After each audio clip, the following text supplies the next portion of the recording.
materi mewujudkan Indonesia yang bebas korupsi. Baiklah, saya akan menyampaikan materi yang pertama, yaitu upaya-upaya apa saja yang telah dilakukan di Indonesia dalam memberantas korupsi itu sendiri. Yang pertama yaitu pembentukan lembaga anti korupsi. Di Indonesia sendiri terbagi atas dua, yaitu Komisi Pemberantasan Korupsi yang sering disingkat KPK dan Ombudsman. Yang kedua yaitu pembentukan instrumen hukum yang mendukung adanya pencegahan dan pemberantasan korupsi. Contoh instrumen hukum itu sendiri seperti Undang-Undang Nomor 20 Tahun 2001 dan Undang-Undang Nomor 31 Tahun 1999. Yang ketiga yaitu kerjasama internasional yang dilakukan oleh Perserikatan Bangsa-Bangsa dalam memberantas korupsi itu sendiri dalam skala internasional. Yang keempat yaitu monitoring dan evaluasi. Hal ini sering dilakukan oleh pemerintah daerah kepada masyarakat-masyarakat yang berada di daerah-daerah. Yang kelima yaitu pencegahan sosial dan pemberdayaan masyarakat. Indonesia yang bebas dari korupsi, kita harus mengetahui akar dari permasalahan tersebut. Menurut kelompok kami, akar permasalahan dari korupsi yang pertama yaitu penegakan hukum. Di berbagai negara, penegakan hukum merupakan alat utama untuk memberantas korupsi. Contohnya di negara Cina yang menerapkan sistem hukuman mati bagi para koruptor dan keluarganya. Hasilnya, perlahan tapi pasti, Cina berubah dari negara berkembang menjadi negara maju. Sistem hukuman yang seperti ini memberikan dua tujuan. Yang pertama, yaitu memberikan efek jera dan penyesalan kepada para pelaku.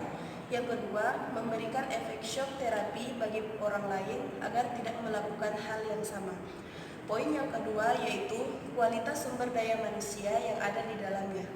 Semua upaya yang dilakukan akan sia-sia jika aparat-aparat yang berada di dalam penegakan hukum tidak mendukung adanya upaya pemberantasan korupsi. Selama ini di negara kita hanya dibekali dengan ilmu akademik tanpa dibekali dengan adanya pendidikan moral yang bukan hanya penanaman sikap disiplin saja, tetapi merupakan penanaman sikap moral yang kuat dan pendidikan agama yang intens juga. Adapun cara untuk memberantas korupsi itu sendiri, yang pertama mulai dari diri sendiri dengan cara apabila ada seseorang yang dengan sengaja memanggil atau mengajak kita untuk melakukan tindak pidana korupsi, kita harus menolaknya karena salah satu faktor penyebab korupsi yaitu adanya kerjasama antar banyak pihak. Yang kedua yaitu melakukan edukasi tentang buruknya korupsi di daerah terdekat agar mereka terjaga tentang tindak pidana korupsi. Yang ketiga yaitu memberikan kampanye dalam forum komunitas dengan cara kita memberitahukan kepada masyarakat-masyarakat terdekat tentang seluk-beluk dari korupsi itu sendiri agar mereka selalu terjaga. Yang keempat yaitu memanfaatkan seseorang yang andil besar dalam organisasi yang berfungsi untuk memberikan semua arahan-arahan kepada bawahannya tentang bagaimana cara menghindari dari korupsi itu sendiri. Melalui media informasi. Media informasi sangat penting diperlukan sebagai media kampanye. Salah satunya memanfaatkan media sosial dengan mengunggah tulisan yang bertema anti korupsi. Yang keenam, mengajak teman mengikuti workshop anti korupsi. Dalam workshop biasanya didatangkan narasumber yang berkompeten di bidangnya. Ini menjadi salah satu langkah kita untuk mencerdaskan diri sendiri dan menyerap banyak ilmu bermanfaat. Tidak ada ruginya mengikuti workshop anti korupsi, karena selain mendapat wawasan, kita dapat bertemu dengan banyak orang dan mengenal satu sama lain. Yang ketujuh, melaporkan kepada yang berwajib jika terjadi indikasi praktek korupsi. Praktek korupsi tak bisa dipandang sebelah mata. Kalau masyarakat awam, kita juga bisa memberantas korupsi, caranya dengan melaporkan kepada yang berwajib jika ada indikasi praktek korupsi. Selain 7 upaya yang telah dijelaskan di atas, kita juga dapat mengambil contoh dari negara-negara lain yang walaupun tingkat korupsinya tidak bisa dikatakan bebas dan bersih 100%, namun dapat dikatakan rendah dibandingkan tingkat korupsi yang ada di Indonesia. Kita dapat mengambil contoh negara Singapura yang merupakan sebuah negara yang bisa dikatakan paling rendah tingkat korupsinya dalam skala Asia Tenggara. Singapura adalah negara pulau yang merupakan negara, tetapi yang paling kaya dan paling makmur, aman dan tertib. Walaupun Singapura tergolong negara makmur, tertib dan paling kecil korupsinya, mereka tetap menciptakan badan anti korupsi yang disebut CPIB, Corrupt Practice Investigation Bureau. Undang-undang anti korupsinya pun sudah ada pada tahun 1960.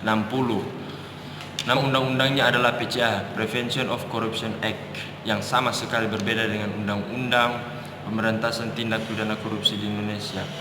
Adalah diubahnya dalam KUP yang ditarik menjadi delik korupsi yang semakin hari semakin tinggi sampai diperkenalkannya minimum khusus, baik penjara maupun denda yang berat sekali.